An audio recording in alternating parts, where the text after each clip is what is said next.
سلام. امروز میخوام راجع به بخش نماد دایره صحبت کنم. دایره نماد بی نهایت، وحدت و روح کامل شده است. بخش اول میخوایم بدونیم که دایره یعنی چی؟ با یک نگاه ساده و انسانی. دایره ساده ترین و کامل ترین شکلیه که میشه توی طبیعت، هنر و حتی رویاها پیدا کرد.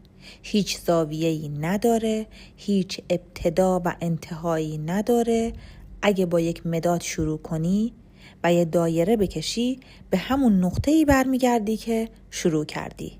این یعنی دایره نماد چرخه هاست. نماد زندگی، مرگ، تولد دوباره، شب و روز، ماه و خورشید و حتی سفر روح انسان. دایره یه جور حس در آغوش بودن میده، یه حس امنیت، کامل بودن، تمامیت. و بخش دوم میخوایم راجع به دایره در طبیعت و زندگی روزمره صحبت کنیم.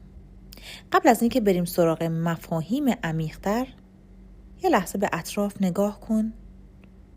خورشید و ماه گردن، چشمهات دایرن، سلولها، سلول تخمک که شروع حیات ماست دایره‌ایه.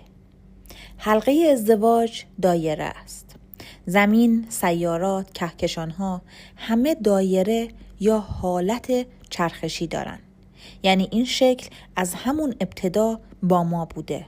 حتی بچه‌های کوچیک هم وقتی شروع میکنن به نقاشی کشیدن ناخودآگاه دایره میکشن. چرا؟ چون دایره یه جور حس امنیت و تمامیت به ذهن میده. و بخش سوم دایره در روانشناسی یونگ میشه.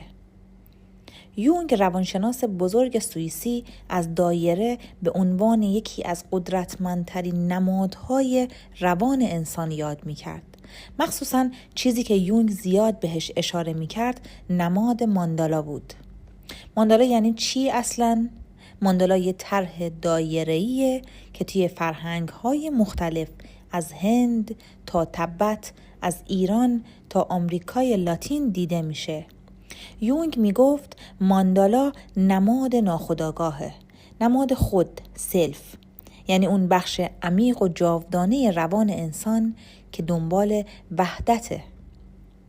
وقتی آدم درونش آشفته است یا داره از نظر روانی پخته میشه، ناخودآگاه ممکنه خوابهایی با طرح دایره ببینه. حتی ممکنه خودش شروع کنه به کشیدن طرح‌های دایره‌ای بدون اینکه بفهمه چرا. چون ذهن ما میخواد دوباره به وحدت و توازن برگرده. و بخش چهارم دایره در مذهب و عرفانه. دایره از دیرباز در باورهای معنوی و دینی هم جایگاه خیلی مهمی داشته. در ادیان، اسلام، طواف دور کعبه، یعنی حرکت دایره‌وار به دور نقطه‌ای مقدس که نماد وحدت و مرکز عالمه. در مسیحیت حاله نوری دور سر قدیسان دایره است، نماد قداست و نور الهی. در بودیسم و هندویسم ماندالا، چرخ دارما و حلقه کارما همگی دایره وارند. زرتشتیان نماد فروهر بالای سرش دایره‌ای داره، دایره جاودانگی. دایره توی همه اینها نشونه‌ای از جاودانگی، از خدا، از تمامیت، روح کامل شده. و در عرفان عارف‌ها معتقدند انسان باید سفری کنه، بره و بره و بره، ولی در نهایت به خودش، به اصل خودش، یعنی خود الهی برگرده. این دقیقاً تعریف دایره است. و بخش پنجم دایره در هنره. در هنرهای تجسمی دایره یک نقش کلیدی داره. در نقاشی دایره به چشم حس تعادل میده. وقتی مرکز ترکیب دایره باشه حس وحدت و توازن بالا میره. در معماری گنبدها مثل مسجدها یا کلیساها نمایانگر آسمان و جاودانگیه. پلکان مارپیچ دایره‌ای نماد سفر روحی به بالا یا پایینه و در طراحی دایره ها در لوگوها نماد اعتماد، پایداری، اتحاد. مثلا لوگوی LG، المپیک، مرسدس بنز، تویوتا. و بخش ششم دایره به عنوان نماد روانی و درونیه. دایره فقط یک شکل نیست، یک جور مسیر روحیه. وقتی احساس میکنی گم شدی، سردرگم شدی، انگار از مرکز دایرت فاصله گرفتی. وقتی به آرامش، تعادل و رضایت میرسی، یعنی به مرکز دایره برگشتی. یونگ میگه که خود واقعی ما در مرکز دایره قرار داره. باقی قسمت ها میشه شخصیت، نقاب، سایه، آنیما، آنیموس، دور اون قرار گرفتند. رشد روانی یعنی نزدیک شدن به اون مرکز.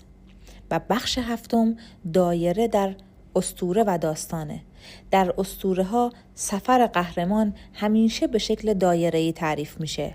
قهرمان از جهان عادی جدا میشه، یعنی شروع سفر.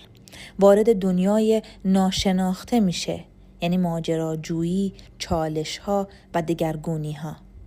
و بعد به نقطه اوج میرسه، یعنی مرگ نمادین یا تحول. و با دانایی یا هدیه‌ای برمیگرده و دوباره به جهان عادی وارد میشه، اما دیگه همون آدم قبل نیست. این یعنی دایره سفر روان. و بخش هشتم دایره و چرخه های زندگی. دایره نماد چرخه هاست. شب و روز، فصل ها، تولد، زندگی، مرگ و دوباره تولد. چرخه های احساسی، غم، شادی و غم دوباره. ما همیشه توی یک حلقه در حال رفت و آمدیم، ولی چیزی که تغییر میکنه آگاهی ماست. یعنی هر بار که به همون نقطه برمیگردیم دیگه همون آدم قبلی نیستیم. و بخش نهم دایره در روابط انسانیه، مثل حلقه ازدواج، نشونه تعهد بی‌پایانه.